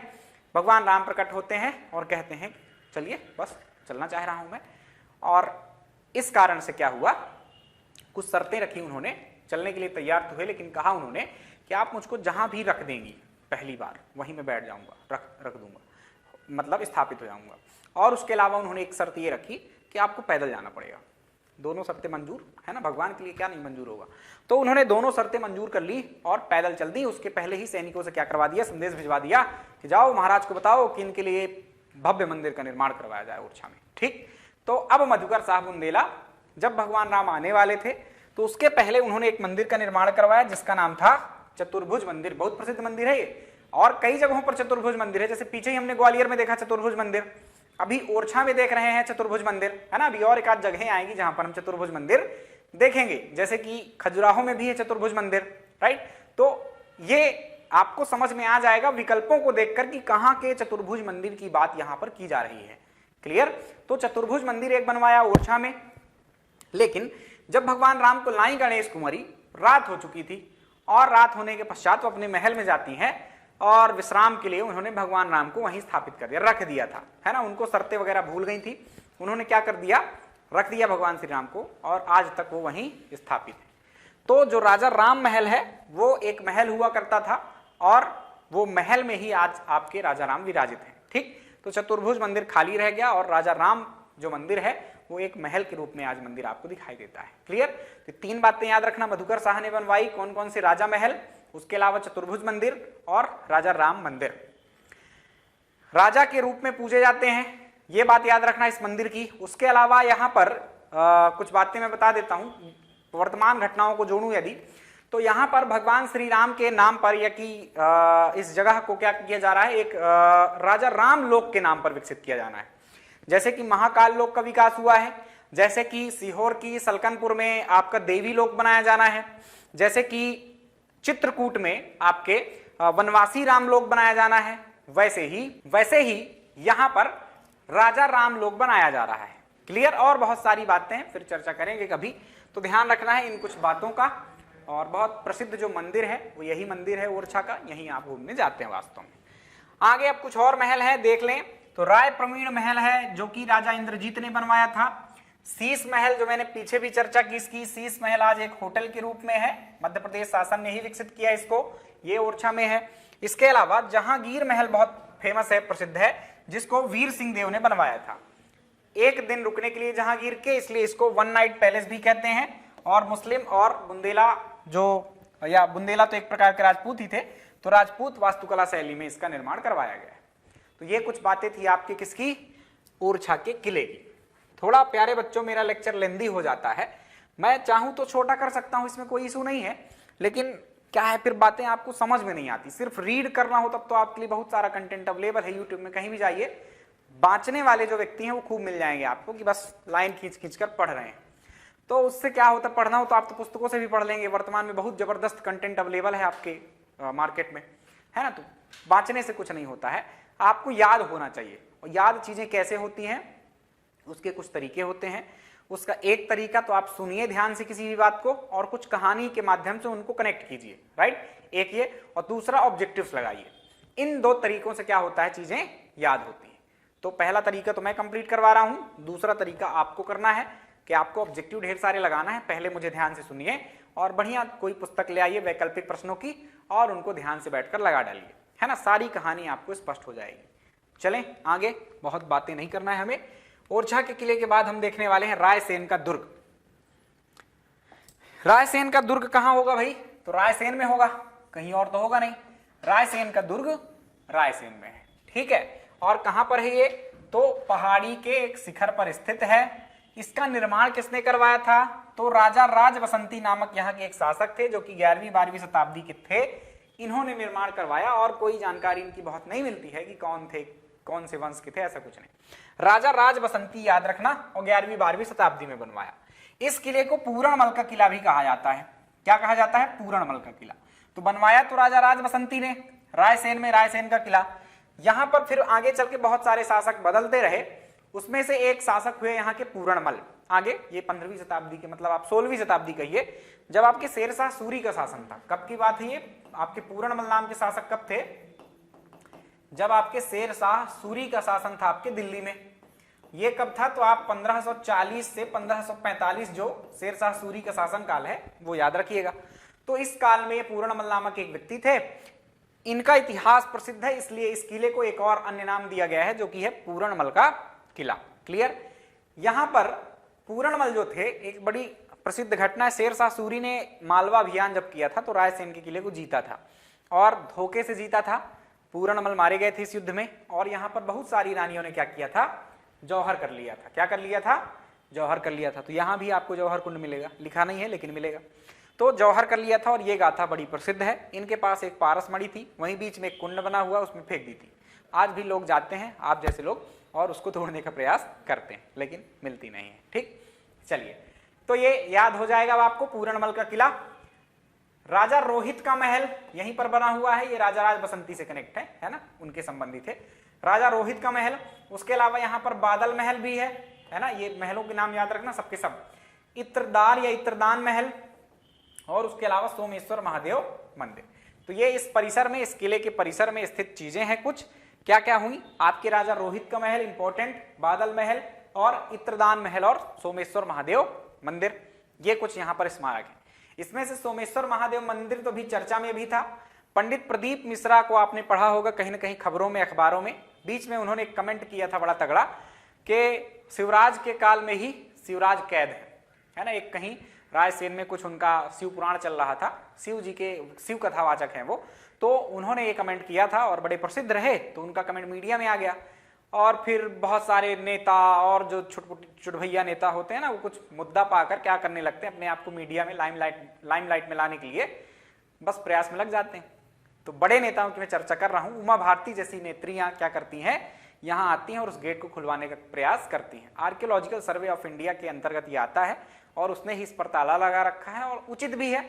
अब आउट में कोई किला है ना, कोई आना है ना जाना है, जबरदस्ती नेतागिरी करने के लिए चले जाते हैं, है ना। जितने बड़े भक्त हैं आपको पता भी होता है। ठीक, तो सोमेश्वर महादेव चर्चा में रहे। ये एक दिन खुलता है खाली महाशिवरात्रि के दिन, ये याद रखें, और बाकी दिन बंद रहता है।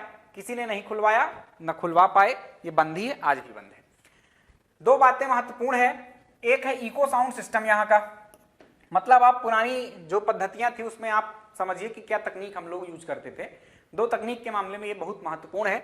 एक यहाँ की इको साउंड सिस्टम के लिए, मतलब यहाँ पर जो दीवारें हैं, एक दीवार में आप फुसफुसाएंगे तो दूसरे दीवार में कोई कान लगाकर सुनेगा तो उसको बातें सुनाई देगी।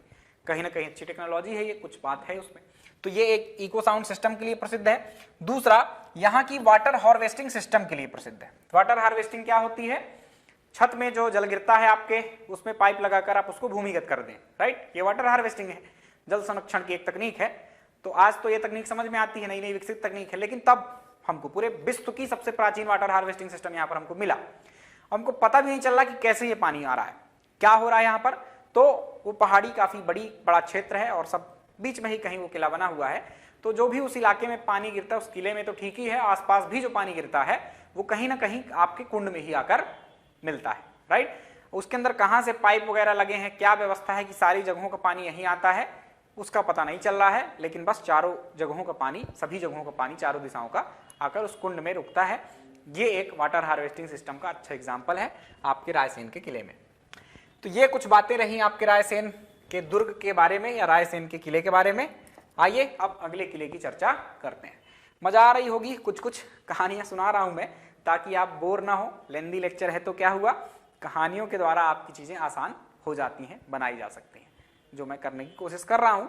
यदि आपको ठीक लग रहा हो तो मुझको बता भी दिया करो, अपने संदेश पहुंचा दिया करो कि सर इस तरीके से आप बता सकते हैं इस बात को, या कि ये आपका बढ़िया व्यवस्था है, आगे भी मैं उसको और बेहतर कर सकता हूं और सुधार कर सकता हूं। पर आप मुझसे जब जुड़ेंगे ही नहीं तो मुझे कैसे पता चलेगा कि मैं जो काम कर रहा हूं वह अच्छा है कि गलत है। तो जब भी लगे आपको कि कुछ ठीक है, ये अच्छा है, ये खराब है, उस पर आप जरूर थोड़ा सा कमेंट कर दिया करें और मैं उनका निश्चित रूप से पालन करता हूं। मेरा कोई एटीट्यूड नहीं है, मैं बहुत सिंपल साधारण सा व्यक्ति हूं, असाधारण बनने के प्रयास में हूं, है ना।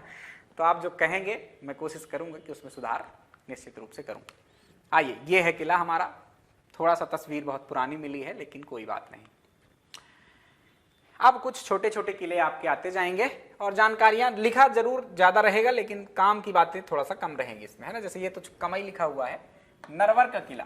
कौन सा किला है? नरवर। नरवर कहाँ है? नरवर एक जगह का नाम है, शिवपुरी में है। कहाँ है?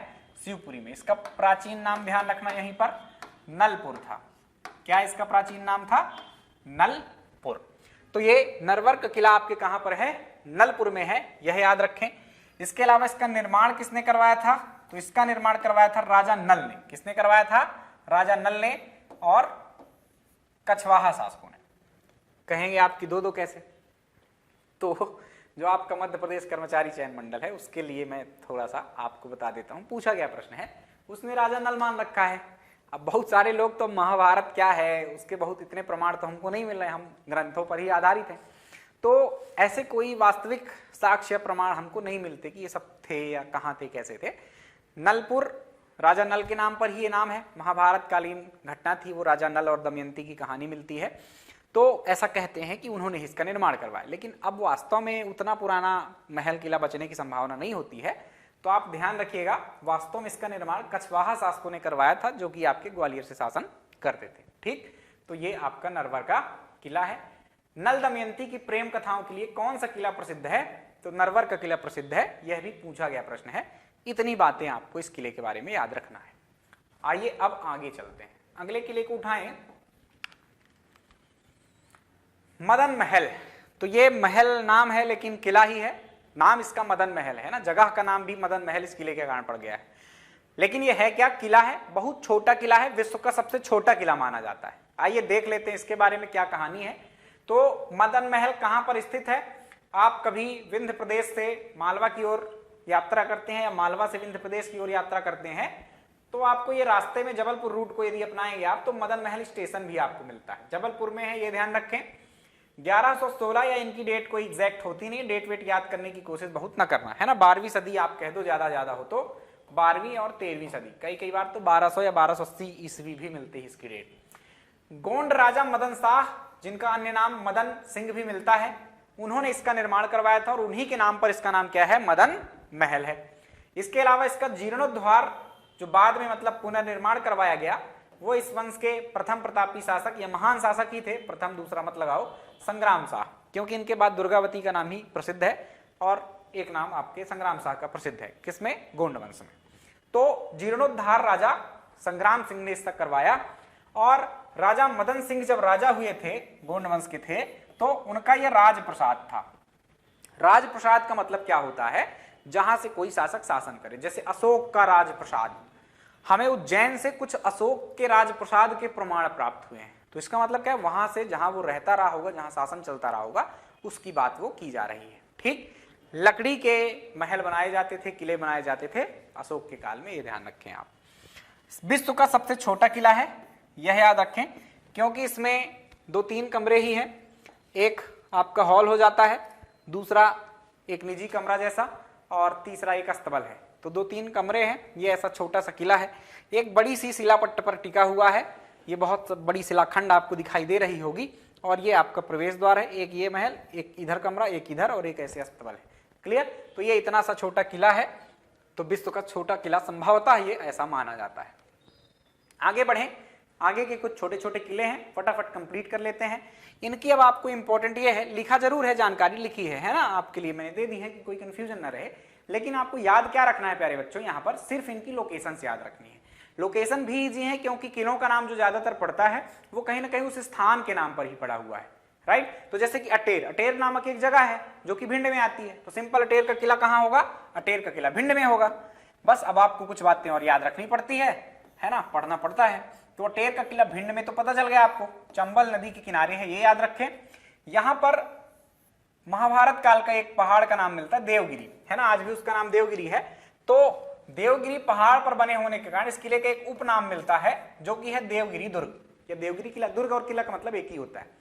तो देवगिरी दुर्ग कहां है ऐसा कभी पूछा जाए, या कि आपका अटेर का किला कहां है ऐसा कभी पूछा जाए, तो ये याद रखना आप लोग, भिंड में स्थित है, चंबल नदी के तट पर। भदौरिया शासकों का यहां शासन था। अब कुछ नहीं तो इतना तो कम से कम पता चल जाएगा, ये प्रश्न पूछा गया है कि भिंड में किनका शासन था, तो भदौरिया शासकों का, है ना। भदौरिया एक प्रकार की जाति है, तो भदौरिया शासकों का शासन था, जिसमें भदौरिया राजा बदन सिंह ने इसका निर्माण प्रारंभ करवाया था। अब ये आपके काम की नहीं है, लेकिन पढ़ देता हूं, खूनी दरवाजा, बदन सिंह महल और रानी बंगला, इनको मत याद करना, ये बिल्कुल काम के नहीं आपके, है ना, मुझे नहीं लगता कि पूछा जाएगा। आगे चले, बांधवगढ़ का किला, ये महत्वपूर्ण है। बांधवगढ़ राष्ट्रीय उद्यान तो सुन ही रखा होगा आपने, उमरिया जिले के अंतर्गत आता है, वहीं राष्ट्रीय उद्यान के भीतर इसका निर्माण किया गया है। इसके निर्माण के संबंध में विवाद है, कोई स्पष्ट जानकारी है नहीं, लेकिन हमको जो मानना है वो लिखा गया है, व्याघ्रदेव आपको मानना है। पूछा प्रश्न ऐसा गया था एक बार कि निम्नलिखित में से कौन सा किला जो है वो रामायण काल से संबंधित है, तो रामायण काल से कौन सा किला संबंधित है, ऐसा प्रश्न कभी पूछा जाए तो ये बांधवगढ़। कैसे ये रामायण काल से संबंधित है, तो ऐसी एक कहानी मिलती है कि बांधव कहां से आया? बंधु से, और बंधु का मतलब क्या होता है? भाई, है ना, अरे तुम तो मेरे बंधु हो, है ना। तो बंधु जो शब्द है वो भाई से आता है। भगवान श्री राम ने, ऐसा कहा जाता है कि भगवान श्री राम ने अपने भाई यानी बंधु के लिए, यानी लक्ष्मण के लिए एक किले का निर्माण करवाया था, लंका पर नजर रखने के लिए, है ना। लंका को विजय करके आए थे, विभीषण को शासक बनाकर आए थे, तो उसकी देखरेख करने के लिए यहां पर एक किला बनवा दिया गया था, ठीक। तो ये बांधवगढ़ का किला है, ये ध्यान रखिएगा। और किसके लिए बनवाया गया था? तो लंका पर नजर रखने के लिए और राजा लक्ष्मण के लिए, या लक्ष्मण के लिए। क्लियर? तो रामायण काल से इसका संबंध है, तो राम ने बनवाया है, ऐसा आपको सत्य लगे तो वो याद रखिए, न लगे तो व्याघ्रदेव का नाम याद रखिए, ठीक।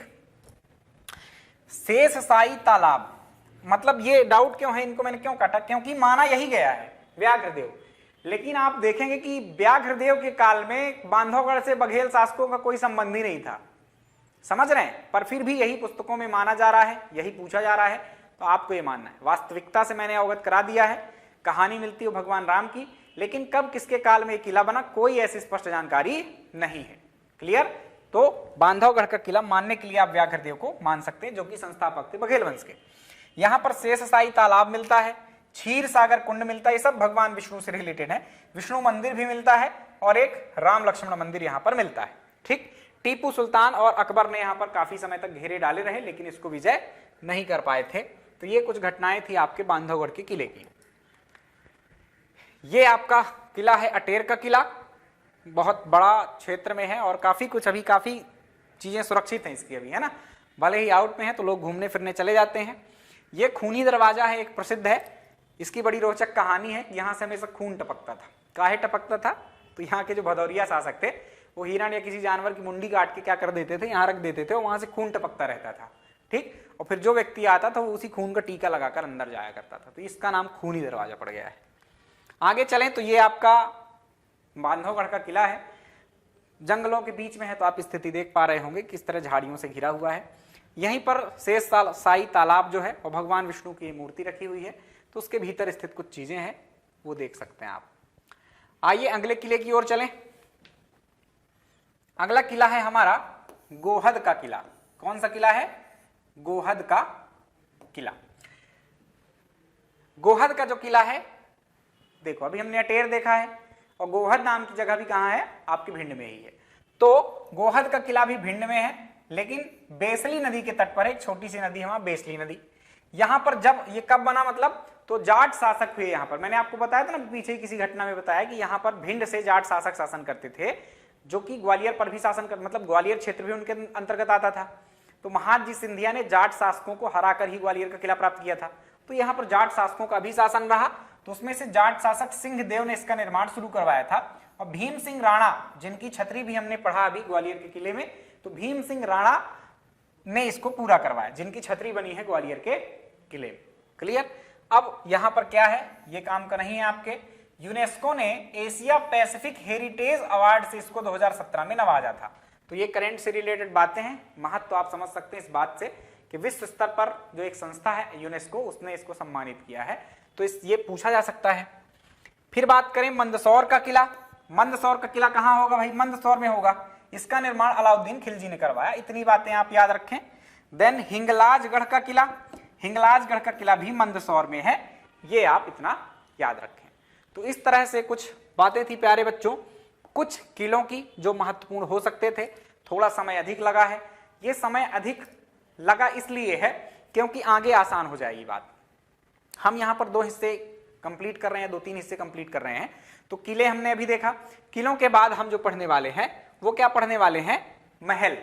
तो अब हमने इतने अच्छे से किले कंप्लीट कर लिए हैं कि महलों में आपको परेशानी ही नहीं जाएगी। अभी जो महल मैं दिखाऊंगा आपको, आप कहोगे ये तो सब हमको पहले से ही याद हो गए, तो ये आसान हो जाएगा। तो थोड़ा समय लग जाना कहीं ना कहीं आपके लिए लाभदायक हो जाता है आगे के लिए। कुछ एक आध और किले बने हैं, इनको देख लेते हैं। जैसे कि मंडला दुर्ग है। मंडला दुर्ग आपके कहां होगा?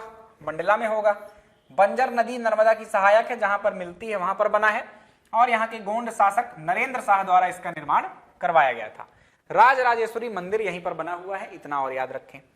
सबलगढ़ नामक एक जगह है, ये मुरैना में है। ये कुछ छोटे छोटे हैं, ये एमपीपीएससी कह दीजिए, इतना डीप में ना जाए, लेकिन अब उसका कोई भरोसा नहीं कि कितना फालतू का क्वेश्चन पूछ ले। ये कुछ व्यापम इस लास्ट में दो चार किले में पढ़ा रहा हूं, ये कुछ व्यापम में आए हुए हैं, इसलिए मैं इनको कंप्लीट करा रहा हूं। ठीक, तो फटाफट इनकी लोकेशन बस देखना है आपको। तो ये सबलगढ़ का किला आपके मुरैना में है। सबला गुर्जर द्वारा इसका निर्माण शुरू कराया गया और गोपाल सिंह द्वारा पूरा कराया गया। बाकी बातें काम की नहीं है। अजयगढ़ का किला ये आपके पन्ना में है और अजय पाल द्वारा निर्मित करवाया गया। अजय पाल के किले में, यानी अजय पाल ने जिस किले का निर्माण करवाया, वहां पर राजा अमन का महल है। तो जब महल की सूचियां देखेंगे तो इसका नाम आएगा, इंपॉर्टेंट है। राजा अमन का महल कहां है, ऐसा पूछा गया प्रश्न है, तो ये याद रखिएगा पन्ना में। ठीक, पन्ना में कहा? अजयगढ़ में। अजयगढ़ एक तहसील है। तो ऐसे खत्म हुए हमारे किले। आइए अब हम चर्चा करने वाले हैं मध्य प्रदेश के महलों की। महलों की चर्चा करने के पूर्व अब मैं जानकारी दे दूं, कुछ विशेष नहीं बचा है महलों में कि कुछ स्पेशल आपको पढ़ाया जाए। जो महल थे वो सब हमने मध्य प्रदेश के जो महत्वपूर्ण किले थे उनमें ही कंप्लीट कर लिए कि कौन सा किला किस किले के अंतर्गत आता है। कुछ एकाध किलों से इतर भी महल हैं, उनको देख लेते हैं वो किले, वो महल कहां पर स्थित है। ठीक, तो अब हमारा समय बहुत कम लगने वाला है। एक प्रॉपर तालिका है, उसमें हमें देखना है कि ये महल है, कहां स्थित है, कब किसने बनवा दिया है। क्लियर, इतना ही हमें देखना रह गया है। शेष बातें आपकी पहले ही पूर्ण हो चुकी हैं। कुछ किले या महल ऐसे होंगे जो कि कहीं ना कहीं किससे रिलेटेड होंगे, हिस्ट्री से आपके रिलेटेड होंगे। जैसे भोपाल के नवाबों की बात मैंने बताई, तो वहां आप यदि उसको देखकर इस लेक्चर तक आप पहुंचे हैं तो आपको इजिली वो याद हो गए होंगे वहीं पर, क्योंकि वहां भी मैंने चर्चा की थी। और वापस से यहां सिर्फ रिकॉल करना है, रिपीट करना है, रिवीजन करना है, ऐसा आप कह दीजिए। तो आइए फटाफट मध्य प्रदेश के महलों को कंप्लीट कर देते हैं और आगे बढ़ते हैं फिर। तो देखिए, अभी मैंने आपको बताया ग्वालियर का किला पढ़ाते टाइम कि गुजरी महल और मान मंदिर महल जो है वो कहाँ है, तो ये ग्वालियर में है। राजा मान सिंह ने इनका निर्माण करवाया। रानी रूपमती का महल जो कि मांडू में है। अभी हमने मांडू नहीं पढ़ा है, हम पर्यटन पढ़ रहे हैं। मांडू एक बहुत अच्छा पर्यटन स्थल है, तो मांडू को हम पढ़ेंगे, तो वहां पर इनकी चर्चा बढ़िया विशेष रूप से करेंगे। लेकिन अभी सिर्फ इनका नाम याद रखिए आप, और क्या याद रखेंगे और कहां पर ये स्थित है। ठीक, इनके निर्माणकर्ता वगैरह अभी आपको इंपॉर्टेंट नहीं है। जब हम मांडू पढ़ेंगे तो उसको पढ़ते टाइम जो शहर के रूप में पढ़ेंगे उसको मांडू नगर के रूप में, कि मांडू को इतिहास देखेंगे, देन उसके अंदर मांडू में स्थित जो स्मारक हैं उनको देखेंगे। तो वहां पर प्रॉपर इन्हीं सबकी तो चर्चा करनी पड़ेगी, और हम क्या चर्चा करेंगे। तो वहां तक धैर्य रखिए। अभी क्योंकि महल में पढ़ा रहा हूं इसलिए इस लिस्ट में मैंने इनका नाम शामिल किया है। तो रानी रूपमती का महल मांडू में है, असरफी महल आपके मांडू में है, हिंडोला महल मांडू में है, जहाज महल मांडू में है, और दाई का महल मांडू में है। तो ये हमने कुछ पांचक महल देखे जो कि मांडू में है, और ये मोस्ट इंपॉर्टेंट महल है, ये ध्यान रखिए। महल तो वहां बहुत सारे मिलेंगे, जब मैं पढ़ाऊंगा आपको तो कुछ एक आध बातें और आपको पता चल जाएंगी, है ना। तो यहां पर जो आपके सबसे इंपॉर्टेंट, आप जहाज महल याद रखें, हिंडोला महल याद रखें, और असरफी महल रानी रूपमती का महल, और आप दाई का महल का नाम भी याद रखें। ये सब के सब मांडू में है। देन राजा रोहित का महल अभी हमने रायसेन के किले में देखा, राज बसंती जिसने निर्माण करवाया था। बादल महल की बात करें तो ये हमने रायसेन के किले में देखा। तो राजा रोहित का महल, बादल महल, इनकी चर्चा वहां पर की ना, सोमेश्वर महादेव मंदिर, तो वो सब आपके कहां पर, रायसेन के किले में हमने देख लिए हैं। देन अगले महलों की बात करूं मैं, ये एक जगह करने का फायदा ये है कि एक साथ आपको याद हो जाते हैं। देखो जहांगीर महल अभी हमने देखा, ओरछा का किला जब पढ़ रहे थे, तो जहांगीर महल कहाँ है, ओरछा में है, वीर सिंह देव द्वारा बनवाया गया। सुंदर महल कहाँ है, ओरछा में है। राजा अमन का महल अभी हमने देखा, अजयगढ़ में है। खरबूजा महल हमने धार में देखा। हवा महल हमने चंदेरी में देखा। अब ये जब हम भोपाल की बेग में पढ़ रहे थे तब की बातें ये तीनों। गौहर महल भोपाल में है, शौकत महल भोपाल में है, और मोती महल भोपाल में है। क्लियर। तो ये बातें हम पहले भी पढ़ चुके हैं, यहां पर सिर्फ रिवीजन करना है आपको, राइट। किसने बनवाया, तो गौहर महल गौहर बेगम थी, जिनका नाम कुदसिया बेगम भी था, उन्होंने बनवाया। इसके अलावा शौकत महल आपकी कैखिसरो बेगम, जिनके पुत्र आपके हमीदुल्ला खान थे, अंतिम शासक आपके, अंतिम नवाब। और इसके अलावा मोती महल बनवाया आपके सिकंदर जहां बेगम ने। यहां पर आया मोती महल, तो मोती महल 4 जगहों पर है, ये याद रख लेना है, मैं बता रहा हूं आपको। एक मोती महल भोपाल में भी जस्ट आपने देख लिया, एक मोती महल ग्वालियर का आपको याद रखना है, एक मोती महल आपको बुरहानपुर का याद रखना है, और एक मोती महल आपको मंडला, बुरहानपुर, ग्वालियर और ये भोपाल। ये 4 जगहें हैं जहां के आपके मोती महल इंपॉर्टेंट है, राइट। चलिए अब बात करते हैं हम लाल बाग पैलेस की, जो कि इंदौर में है। जब हम इंदौर के बारे में देखेंगे, इंदौर के पर्यटन स्थल पढ़ रहे होंगे, तो वहां पर हम देखेंगे कि लाल बाग पैलेस भी उस सूची में शामिल रहेगा। आइए आगे चलते हैं, आगे के महलों को देखें हम मध्य प्रदेश के। तो ये कुछ और महल हैं, जैसे कि कालिया दह महल, बहुत महत्वपूर्ण है, बहुत सुंदर है, क्षिप्रा नदी के तट पर है, उज्जैन में है। इसका निर्माण महमूद खिलजी द्वारा करवाया गया था। महमूद खिलजी कौन, तो आपने मध्यकालीन राजवंश पढ़े होंगे, मालवा के स्वतंत्र मुस्लिम शासक पढ़े होंगे, उसमें आपने खिलजी वंश का महमूद खिलजी का नाम सुना होगा, उसने बनवाया था कालपी विजय के उपलक्ष्य में।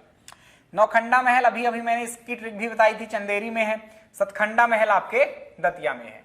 इसके अलावा कोसक महल, ये भी महमूद खां खिलजी ने बनवाया, आपके कहां पर है, चंदेरी में है। बघेलिन महल ये आपके मंडला में है। मोती महल मंडला में है। मंडला में 2 महल, एक है राजा का महल, एक है रानी का महल। मंडला जो राजधानी, रामनगर एक्चुअली कहां पर है, ये रामनगर में। जो आपके अपन ने हिस्ट्री पढ़ी थी गोंड वंश, गोंड वंश के जो अंतिम शासक थे, मुख्य रूप से अंतिम शासक थे, वो हृदय शाह थे। हृदय शाह ने पहाड़ सिंह बुंदेला के आक्रमण के कारण राजधानी मंडला के रामनगर में चेंज कर ली। अब वहां पर कुछ महलों का निर्माण करवाया। एक था राजा का महल, जहां वो खुद का महल था उनका, है ना, और एक था रानी का महल, राइट, ये वाला रानी का महल। तो राजा के महल को कहते हैं मोती महल, और रानी महल को कहते हैं बघेलिन महल। ये प्रश्न आ चुके हैं, तो ध्यान रखना है इनको, बघेलिन महल मंडला और मोती महल मंडला। देन बात करें मोती महल, फिर से आ गया, देखो मैंने पहले ही आपको गिना दिए हैं तो परेशानी नहीं है। मोती महल आपके कहां पर है, ग्वालियर में भी है, और दौलत राव सिंधिया के द्वारा इसका निर्माण करवाया गया था। ये मोती महल जो आपका पूना में पेशवाओं का शासन हुआ करता था, तो पूना में जहां से वो शासन करते थे, तो वहां पर जिस महल से करते तो बहुत खूबसूरत था, ये दौलत राव सिंधिया को वो पसंद था। तो उसी तर्ज पर इन्होंने यहाँ पर ग्वालियर में मोती महल का निर्माण करवाया था, और इनको मोतियों से बड़ा लगाव था, तो उसके कारण इन्होंने इस महल का नाम सफेद रंग भी करवाया, आज भी सफेद है वो, और उसका नाम क्या करवाया, मोती महल। सोने की दीवारें यहाँ की फेमस है, अंदर सोने की लेपिंग की गई है ना। जय विलास महल ग्वालियर में है, बहुत महत्वपूर्ण, सुना होगा आपने कि अरे सिंधिया लोग तो खाना खाते हैं सोने की ट्रेन में। ट्रेन में मतलब थाली जो होती है वो ट्रेन से लगती है। तो ऐसा कुछ नहीं है, सब फालतू की बातें हैं। ट्रेन से खाना नहीं आता है। हालांकि अब नई नई टेक्नोलॉजी में अब आपके डाइनिंग टेबल जो होता है उसमें ऐसी व्यवस्थाएं हैं कि आपका भोजन कुछ ट्रेन जैसी व्यवस्था के द्वारा परोसा जाता है, सर्व किया जाता है। लेकिन वो जो ट्रेन वहां पर है वो शराब और कुछ धूम्रपान वगैरह जो करते थे खाने के बाद, उसके लिए वो ट्रेन थी। सिगरेट फिगरेट सब रखी रहती थी, शराब रखी रहती थी। अंग्रेज खाने के बाद शराब पीते थे, ये ध्यान रखना। जय विलास महल जयाजीराव सिंधिया, जिनके काल में 1857 की क्रांति हुई, उन्होंने बनवाया। मोती महल एक बुरहानपुर में भी है, जिसे शाहजहां ने बनवाया था अपनी बेगम मोती बेगम के लिए। इतने सारे महल थे। 4 मोती महल हमने पढ़े। एक मोती महल भोपाल में पढ़ा, एक मोती महल ग्वालियर में पढ़ा, एक मोती महल हमने पढ़ लिया मंडला में, और एक मोती महल बुरहानपुर में पढ़ लिया। चारों याद रखना, और ये खत्म हो गया आपका। चलिए प्यारे बच्चों, तो ये कुछ बातें थी आपके महलों की।